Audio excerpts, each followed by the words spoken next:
હવે ટેક્સ્ટબુકની અંદર તમને એક પ્રવૃત્તિ આપેલી છે સૂર્ય કુકર વિશે.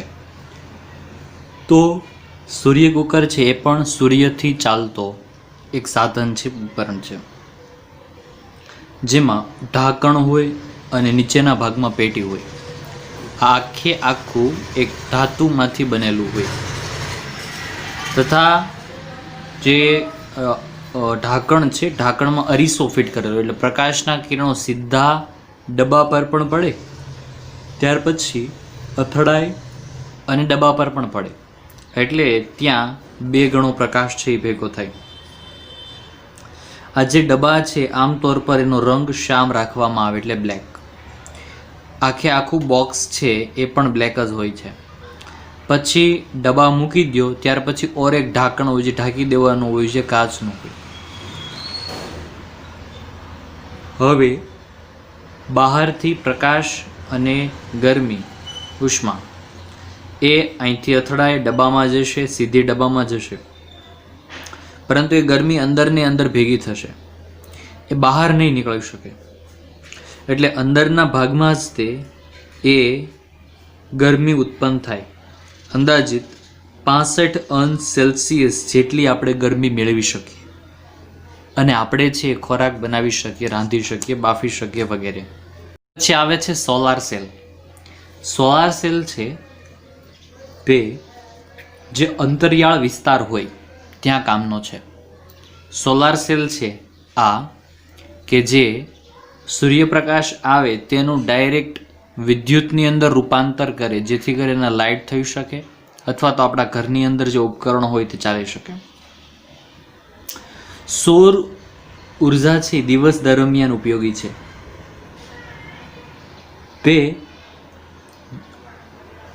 તેની મર્યાદા એવી છે કે તેના માટે આપણે સૌર કોષ જોઈએ જ તે, એટલે કે બેટરી જોઈએ જ તે, તો જ તે આપણે આ વિદ્યુતનો સંગ્રહ કરી શકીએ, એટલે કે બેટરીને ચાર્જ કરી શકીએ.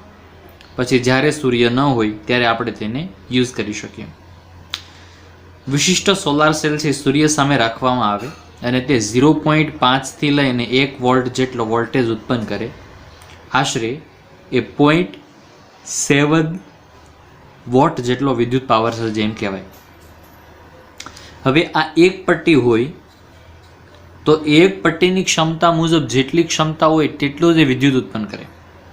જો આપણે વધુ જોતી હોય તો આપણે આખી લાઈન કરવી પડે, એટલે કે પેનલ ગોઠવવી પડે. આવી એક પ્લેટ લાંબી અને આના કરતાં મોટી, બાજુમાં બીજી, ત્રીજી, ચોથી, પાંચમી, છઠ્ઠી, સાતમી, આઠમી, નવમી, 10મી એમ, તો આપણને વધુ માત્રામાં પ્રકાશ વડે ઉર્જાને મેળવી શકીએ.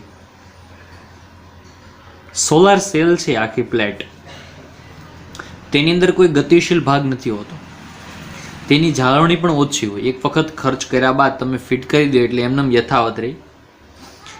અને જે જગ્યા ઉપર વિદ્યુતનું વિતરણ ન થઈ શકતું હોય, એવા દૂરના અંદરના ગામડાઓ હોય, ત્યાં આપણે આનું વિતરણ છે એ કરાવી શકીએ છીએ. હવે ખાસ કરીને આ પ્રક્રિયા છે થોડી ખર્ચાળ છે.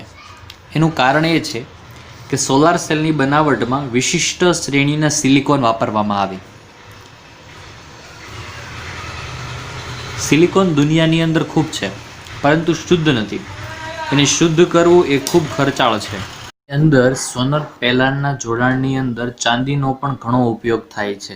પ્રયોજન ક્યાં થાય, એટલે ઉપયોગ ક્યાં થાય? તો પહેલું, કૃત્રિમ સેટેલાઇટ હોય, માર્સ ઓર્બિટર, આવા જે અવકાશીય સાધનો છે કે જે આકાશમાં જાય છે કે આકાશમાં તરતા રહે છે, તેની અંદર ઉપયોગ થાય. અંતરિયાળ વિસ્તારની અંદર radio wireless transmission, TV, relay સ્ટેશનો, તેની અંદર સોલર પેનલનો ઉપયોગ થાય. અથવા ટ્રાફિક સિગ્નલ હોય, કેલ્ક્યુલેટર હોય, રમકડાઓ હોય, તેમાં ઉપયોગ થાય. અને સાથે સાથે વિશિષ્ટ રીતે ડિઝાઇન કરેલી છત હોય તો એના ઉપર સોલર પેનલ ગોઠવી શકાય. ગામડાની ભાષામાં એને નેવું કહેવામાં આવે. વધુમાં સૌર ઉર્જા આપાત કરવા તેનો ઉપયોગ થાય. જે જગ્યા ઉપર સૌર ઉર્જા વધુ હોય ત્યાં આસાનીથી આનો ઉપયોગ થઈ શકે. આમતોર પર ભારતની અંદર સૌર ઉર્જા બધી સ્થાન પર છે અને તેનું જે પાવર છે તેને આપણે એક બેટરીની અંદર સ્ટોર કરવો જરૂરી છે. બેટરીને સૌર કોષ કહેવાય. જેથી કરીને રાત્રે સૂર્ય ન હોય ત્યારે આપણે ઉર્જાને મેળવી શકીએ. હવે આપણે ખાસ કરીને ભણવાના છીએ કે સમુદ્રમાંથી કઈ રીતે ઉર્જા મળે.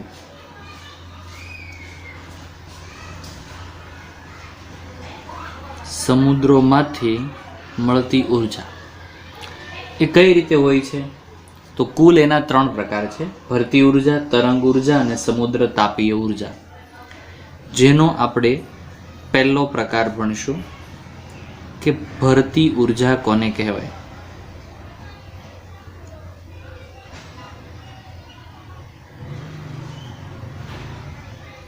આમ હવે જે વખતે પૃથ્વી છે, પૃથ્વીની આસપાસમાં ચંદ્ર ભ્રમણ કરતો હોય તેમ તેમ સમુદ્રનું જે સ્તર છે એની અંદર ચડાવ ઉતાર આવતું હોય કે જેને આપણે ભરતીને ઓટ કહીએ. તો સમુદ્રની સપાટીની અંદર સ્તર છે એની અંદર વધારો થાય તો ભરતી કહીએ અને ઘટાડો થાય તો ઓટ કહીએ. હવે ભરતી અને ઓટનો ઉપયોગ કઈ રીતે કરી શકીએ તો સમજો. ધારો કે આ એક ઊંચો એક પહાડ ટાઈપ છે અને નીચેના ભાગમાં અહીંથી આમ ઢાળ આવે છે અને પછીથી અહીંથી આમ અંદરના ભાગમાં જતા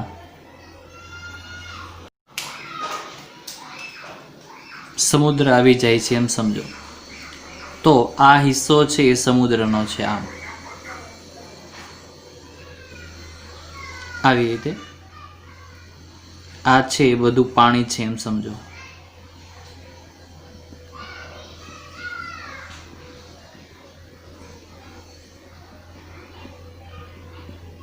આમ હવે આપણે જે જમીન છે એ જમીન તરફ કોઈ આડો બંધ બનાવેલો છે. આમ અહીંયા આપણે બંધ બાંધો છે. અહીંયા છિદ્ર છે એક કે જે આપણી ઈચ્છા મુજબ ખુલે અને ઈચ્છા મુજબ બંધ થાય તેવું. આ છે એ આડો બંધ છે.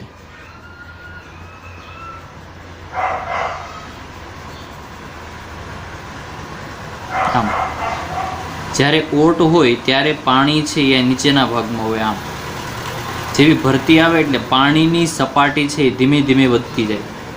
ધીમે ધીમે એ સપાટી અહીંયા સુધી આવે, પછી આગળ વધતા એ સપાટી અહીંયા સુધી પહોંચે, આગળ વધતા એ સપાટી અહીંયા સુધી પહોંચે.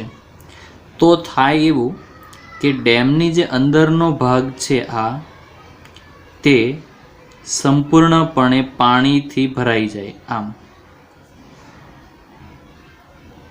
આવી રીતે.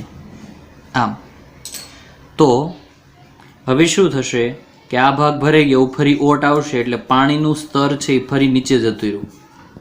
એટલે હતું તેમ જ જતું રહ્યું નીચે અહીંયા. તો આ ભાગ અહીંથી ખોલે એટલે અહીંથી પાણીનો જે ધોધ છે એ નીચે પડી શકે. જો અહીંથી પાણીનો ધોધ નીચે પડે તો અહીંયા કોઈ પણ સાધનને કે જે ગોળ ફરી શકતું હોય એવા ઇન્સ્ટ્રુમેન્ટને મૂકવામાં આવે તો એ આસાનીથી ગોળ ફરે અને એની સાથે એટલે કે આની સાથે જો આપણે જનરેટર જોડીએ તો આપણે વિદ્યુતને મેળવી શકીએ. હવે એવું નથી કે આવું જ હોય, આ એક પ્રકારની રચના આપી છે કે આવું થઈ શકે. આખી આની અલગ અલગ રચનાઓ હોય, અલગ અલગ પેટર્નો હોય, અલગ અલગ ડેમ ડિઝાઇન થયેલા હોય. એ મુજબ છે એ ધોધ પાડવામાં આવે અથવા તો એના પાણીના દબાણ વડે ઉર્જા છે એને ઉત્પન્ન કરી શકાય. ઘણી વખત એવું પણ હોય છે કે ભરતી ઉર્જાને કઈ રીતે ઉપયોગમાં લઈ શકે એનું હું તમને ઓર એક ઉદાહરણ આપું. ધારો કે સમુદ્રની સપાટી હોય ત્યાં આવી રીતે કાંઠો બાંધી દેવામાં આવે અને અહીંથી આમ નીચાણનો ભાગ પડતો હોય. આમ ધારો કે અહીંથી પાણીની સપાટી છે એ આમ છે, આવી રીતે.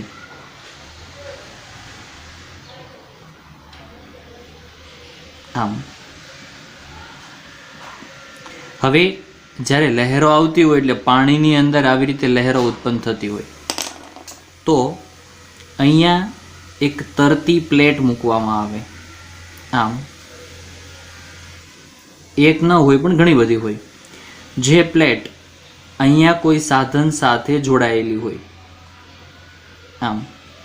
હવે જ્યારે અહીંથી લહેરો આવતી હોય તો લહેરો આવવાને કારણે પ્લેટ ઉપરની તરફ જતી હોય, પ્લેટ નીચેની તરફ જતી હોય, ફરી ઉપરની તરફ જાય, ફરી, ટૂંકમાં આખી પ્લેટ છે આવી રીતે મૂવમેન્ટ કરતી હોય આમ. જ્યારે આવી રીતે પ્લેટ હલે તો એ હલવાને કારણે અહીંયા કોઈ બી પ્રકારનું મશીન જોડવામાં આવે તો એ મશીનની અંદર ગતિ આવે કોઈ પણ રીતે, બરાબર. તો આવી રીતે છે ભરતી ઉર્જાનો ઉપયોગ થઈ શકે છે. હવે બીજી ઉર્જા, જેમ અહીંયા ભરતી ઉર્જા હતી એવી રીતે ઉર્જા નંબર 2 છે તરંગ ઉર્જા.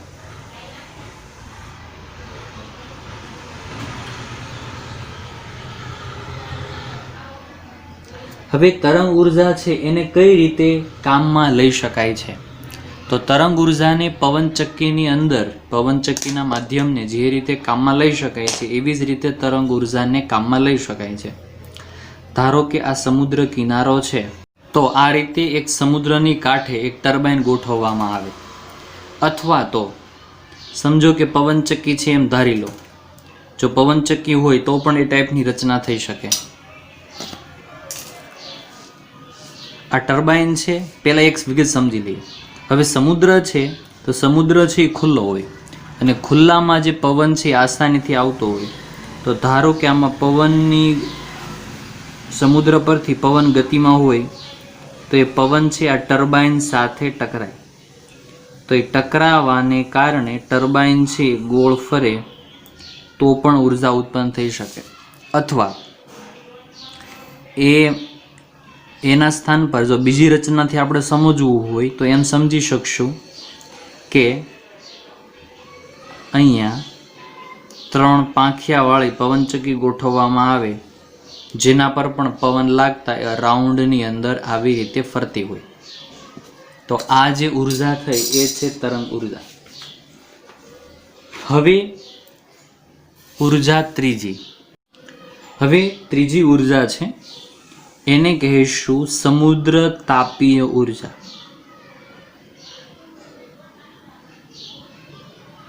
સમુદ્ર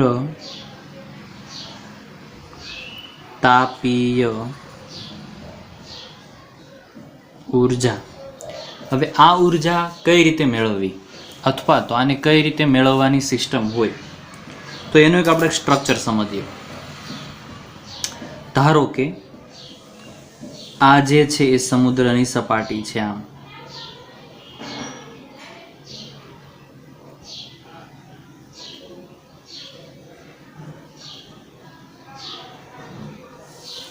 હવે સમુદ્રની સપાટીની આ એના નીચેના ભાગમાં પાણી છે. આ છે એ સમુદ્ર છે એમ સમજો, આખે આખું. સમુદ્રની અંદર આપણે એમ ધારીએ કે આટલી જે ઊંડાઈ છે, અહીંયા આટલી ઊંડાઈ ધારવાની છે કે એ ઊંડાઈ 2 કિલોમીટર સુધીની છે. હું અહીં લખું છું 2 કિમી. હવે સમુદ્ર છે એમના ઉપર સૂર્યપ્રકાશ પડતો હોય, તે સૂર્યપ્રકાશને કારણે ઉપરનું જે પાણી છે એ ગરમ થતું હોય ઘણી વખત. તો ઉપરનું પાણી છે એ ગરમ થાય તો નીચેનું પાણી છે એ ઠંડુ હોય.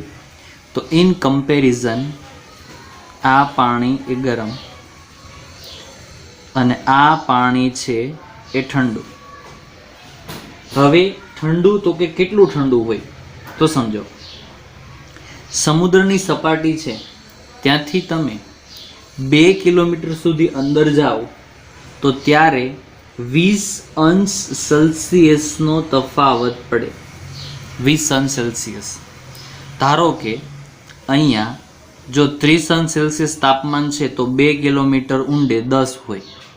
જો અહીંયા 50 અંશ સેલ્સિયસ તાપમાન છે તો 50 - 20 એટલે અહીંયા 30 હોય. જો અહીંયા દાખલા તરીકે 40 અંશ સેલ્સિયસ તાપમાન છે તો 20 કિલોમીટર 2 કિલોમીટર ઊંડે એનાથી 20 અંશ ઓછું એટલે કે 20 અંશ સેલ્સિયસ હોય. તો આવી રીતે તફાવત હોય. હવે આની અંદરથી ઉર્જા કઈ રીતે મેળવવાની હોય તો એની આખી એક વિગતવાર માહિતી મેળવીએ કે જે સપાટી છે તેનો હુફાળો એટલે ગરમ પાણી છે, તેના વડે એમોનિયા બાષ્પ થાય એટલે ઉકળવામાં આવે. પછી એ બાષ્પ છે એ ટર્બાઇન એટલે કે જનરેટરમાં મોકલવામાં આવે.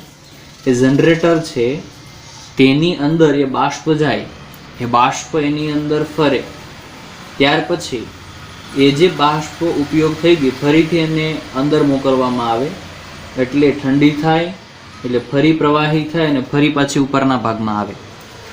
હવે આ વિગતને કેવી રીતે સમજવી તો હું તમને એક ઉદાહરણ આપું. ધારો કે અહીંયા ઉપર એક તરતું સ્ટેશન બનાવવામાં આવ્યું છે કે જે વિદ્યુત ઉત્પન્ન કરવાનું છે એવું વિદ્યુત સ્ટેશન. આવી રીતે જેની અંદર અહીંયા એક ઉદાહરણ રૂપે લેવાનું છે કે ધારો કે ગોળ એક ભાગ છે. હવે જે ગોળ ભાગ છે એની અંદર આપણે એક ચક્ર મૂકેલું છે એટલે એક પ્રકારનું ટર્બાઇન મૂકેલું છે એમ સમજો. કે જે ટર્બાઇનનું કામ માત્ર છે ગોળ ફરવાનું અને એની સાથે જનરેટર જોડેલું છે.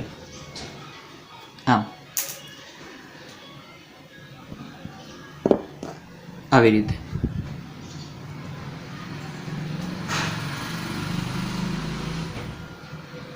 આ બાષ્પને અંદર લાવે અને અહીંથી એ જે બાષ્પ છે એ બહાર નીકળે. આવી રીતે હવે એવું થશે કે ધારો કે બહારના ભાગમાંથી આપણે લાવવાનું છે એમોનિયા. એમોનિયાનું અણુસૂત્ર થાય NH3 એમોનિયા. હવે સપાટી છે એના હુફાળા પાણીનો ઉપયોગ કરીને એ બાષ્પશીલ એમોનિયાને ઉકાળવામાં આવે. આ જે ઉપરનું પાણી છે એ ગરમ પાણી છે. હવે એવું થશે કે આપણે બહારના ભાગમાંથી એટલે ધારો કે કિનારા તરફથી આપણે એમોનિયાને લાવ્યા. હવે આ જે ગરમ પાણી છે ને તેનો ઉપયોગ કરવાનો છે આપણે ઉકાળવા માટે. તો આપણે કાલ્પનિક આકૃતિ વિચારીએ કે અહીંયા એક એવું સાધન મૂક્યું છે કે જે આને ઉકાળશે આવી રીતે. હવે એ બાષ્પ છે આની અંદર આવે છે. આમાં ઉપરનું પાણી થોડું ગરમ છે એટલે અહીંયા આપણે અહીંથી NH3 એટલે કે એમોનિયમ વાયુ દાખલ કરીને અહીંયા એ ઉકળું. હવે ત્યાંથી એ વરાળ રૂપે જાય છે એને આપણે ટર્બાઇનની અંદર દાખલ કર્યો આ વરાળને. હવે અહીંથી એમોનિયા છે એ વરાળ રૂપે પ્રવાહી રૂપે આવ્યું. અહીંયા ઉપરનું પાણી હુફાળું એટલે ગરમ હતું. એમોનિયા એટલા માટે લીધું કેમ કે એમોનિયા આસાનીથી પ્રવાહી થઈ શકે અને આસાનીથી વરાળમાં રૂપાંતર થઈ શકે. તો ત્યાંથી એ સીધું આ ટર્બાઇનની અંદર ગયું એટલે ટર્બાઇન છે રાઉન્ડ એટલે ગોળ ફરે છે. ત્યાંથી આગળ વધતા તે વરાળ રૂપે અહીંયા આવે છે. પરંતુ એ બાષ્પ છે એ સીધી કંઈ કામમાં આવી શકતી નથી. એટલે આ જે વરાળ છે એને ફરીથી પ્રવાહી થવા માટે એટલે કે ઠંડી કરવા માટે તળિયે મોકલવામાં આવે. ધારો કે આપણે જેટલી જરૂર હતી એટલી તળિયે એને મોકલું. તળિયે મોકલી અને એને ફરીથી આપણે બહાર લઈ લીધું.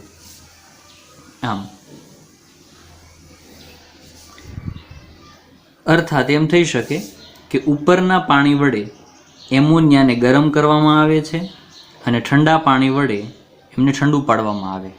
એટલે ઉપરનું પાણી છે એના વડે જે પ્રવાહી એમોનિયા છે તેનું વાયુમાં રૂપાંતર થાય છે અને નીચેના ઠંડા પાણી છે તેના વડે વાયુ એમોનિયા છે તેનું પ્રવાહીમાં રૂપાંતર થાય.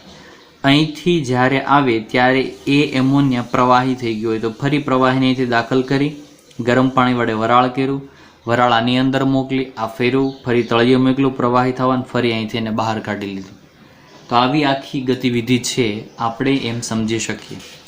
તો આ થઈ 3 ઉર્જા કે જે આપણને સમુદ્રમાંથી પ્રાપ્ત થાય.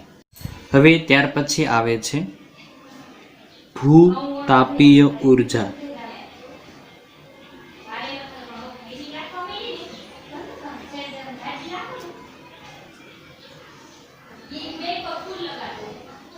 એટલે કે જમીનની અંદરથી આપણે કઈ રીતે વિદ્યુત છે ને ઉત્પન્ન કરી શકીએ અથવા તો એનર્જી એટલે કે ઉર્જા મેળવી શકીએ. તો સમજો, ધારો કે આ છે એ જમીનનું સ્તર છે, આમ આવી રીતે. હવે નીચેના ભાગમાં છે એ જમીન છે ઊંડાણપૂર્વક આવી રીતેના ઊંડા ઊંડા ઊંડા સ્તર હોય, આમ ઘણે ઊંડે સુધી. સમજો કે આ છે જમીનના અંદરના ભાગના સ્તર છે, આમ આવી રીતે. હવે જમીનના અંદરનો ભાગ છે એ આખો જ્વાળામુખી વાળો છે, આમ. એટલે કે અંદર બહુ બધા ખડકો આવેલા છે જ્વાળામુખીના. તો અહીંયા હું નોંધ લઉં છું.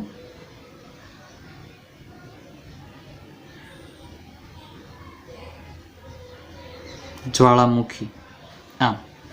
હવે ધારો કે કોઈ હલચલ થઈ ભૂકંપની, તો એની હલચલને કારણે આ જે જ્વાળામુખી છે એ ધીમે ધીમે ધીમે ધીમે ઉપર એટલે કે બહાર આવવાનો પ્રયત્ન કરે.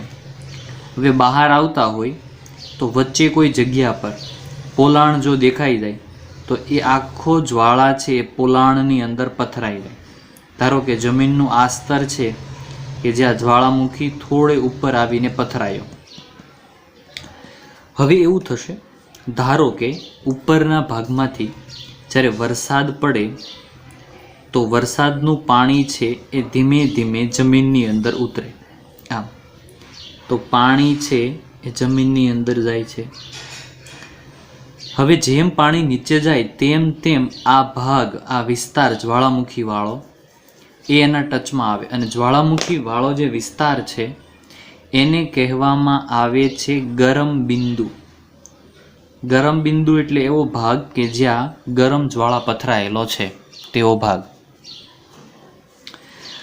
હવે આ પાણી, વરસાદનું પાણી એટલે જમીનનું પાણી, ભૂગર્ભ પાણી તળિયે આવ્યું. તળિયે આવશે એટલે એ પ્રવાહીમાંથીનું વાયુમાં રૂપાંતર થાય. જેવું વાયુમાં રૂપાંતર થાય એટલે ત્યાંથી વરાળ ઉત્પન્ન થાય, અને વરાળ છે એ બહાર નીકળવા માટે મથે, બહાર નીકળવા માટે એ પ્રયત્ન કરે, એટલે ઉપર દબાણ ઉત્પન્ન થાય. પરંતુ જો આપણે એને જગ્યા આપી દઈએ બહાર આવવાની, તો એના માટે આપણે કોઈ એક પ્રકારનો પાઇપ કે જે એ ગરમ બિંદુ સુધી લઈ ગયા, તો આ બધી જે વરાળ હતી આસપાસની આ કે આ વિસ્તારમાં એને બહાર આવવાની જગ્યા મળી રહી. એટલે બધી મોટા ભાગની જે વરાળ છે એ આ જ માર્ગથી બહાર આવવાનો પ્રયત્ન કરશે. એટલે હવે એ અહીંથી ખૂબ જ દબાણપૂર્વક બહાર આવે અને અહીંથી એ પ્રેશર સાથે છૂટે, આમ. અને જો આપણે અહીંયા ટર્બાઇન ગોઠવી દેવામાં આવે વરાળ વડે, એ ટર્બાઇન ફરવા લાગે. એટલે આ ટર્બાઇન છે એ વરાળ વડે ગતિ કરે, વરાળના દબાણથી. એની સાથે જનરેટર જોડવામાં આવે તો જનરેટર પણ ગતિ કરે, આમ. તો ભૂતાપીય ઉર્જાનો આવી રીતે ઉપયોગ થાય. પરંતુ આ પ્લાન્ટ બહુ ઓછી જગ્યા ઉપર છે, ન્યૂઝીલેન્ડમાં, યુનાઇટેડ સ્ટેટ ઓફ અમેરિકામાં, એવી રીતે. એ આવે છે ન્યુક્લિયર વિખંડન. તો સમજો ન્યુક્લિયર વિખંડન કોને કહેવાય? આ ધારો કે એક પરમાણુ છે કે જે પરમાણુ યુરેનિયમનો છે કે પ્લુટોનિયમનો છે અથવા થોરિયમનો છે. હવે આપણે બહારથી એમના પર ન્યુટ્રોનનો મારો ચલાવીએ છીએ, એટલે કે એની અંદર આપણે ન્યુટ્રોન દાખલ કર્યા n, તો આની અંદર ન્યુટ્રોનની માત્રા વધી, એનો જથ્થો થયો. હવે જ્યારે વધુ પડતા ન્યુટ્રોન આની અંદર દાખલ થાય એટલે આ જે છે એ અસ્થિર બને. અસ્થિર બનવાને કારણે એમના બે ભાગ પડી જાય. આમ જ્યારે એ પરમાણુના બે ભાગ પડે છે ત્યારે એની અંદરથી પુષ્કળ માત્રામાં ઉર્જા ઉત્પન્ન થાય. અતિશય, જેવી રીતે બોમ્બ બ્લાસ્ટ થાય તેવી રીતે પુષ્કળ માત્રામાં ઉર્જા, ઉષ્મા, પ્રકાશ બધું જ ઉત્પન્ન થાય. તો આ જ્યારે એ ફાટે એટલે કે એની અંદરથી ઉર્જા ઉત્પન્ન થાય, એ ક્રિયાને કહેવામાં આવે છે ન્યુક્લિયર વિખંડન, અથવા તો એને ન્યુક્લિયર ફિશન પણ કહેવામાં આવે. હવે જ્યારે આ ઘટના બને તો એના બે જ સંજોગોમાં બને. ધારો કે આના બે ભાગ થઈ ગયા, એક આ તરફનો ભાગ અને એક આ તરફનો ભાગ. જ્યારે પરમાણુ આખો હતો એ વખતે સપોઝ કે એમનું જે વજન અથવા તો એમનું જે દળ છે 50 કિલોગ્રામ હતું ઉદાહરણ રૂપે, તો જ્યારે આ બંને તૂટ્યા તો બે સરખા ભાગ પડે તો બેનું 25-25 થવું જોઈએ ને, એને બદલે 25-25 ન થયું. એક ભાગનું 20 કિલોગ્રામ થયું અને બીજા હજી એક ભાગનું પણ 20 કિલોગ્રામ થયું. તો આપણા મનમાં સવાલ થાય કે હજી 10 કિલોગ્રામ ક્યાં ગયું? તો એ જે 10 કિલોગ્રામ દળ હતું તેનું ઉર્જાની અંદર રૂપાંતર થયું આવી રીતે. અને સાથે આ જે પ્રક્રિયા છે એનો ઉપયોગ એક બહુ સેફ રીતે, નિયંત્રિત રીતે કરવામાં આવે. ન્યુટ્રોનનો મારો ધીમે ધીમે ચલાવવામાં આવે એટલે આના ભાગ ધીમે ધીમે થાય તો ઉર્જા પણ ધીમે ધીમે ઉત્પન્ન થાય. અને આમાં કેટલી ઉર્જા ઉત્પન્ન થાય એને શોધવાનું આઇન્સ્ટાઈને એક સૂત્ર આપેલું, જે હતું E=Δ mc². આવું. અને આના વડે આપણે વરાળ પણ ઉત્પન્ન કરી શકીએ છીએ. આની અંદર અમુક એક ભય સ્થાનો પણ હોય. દાખલા તરીકે એની અંદર ભય પણ છે.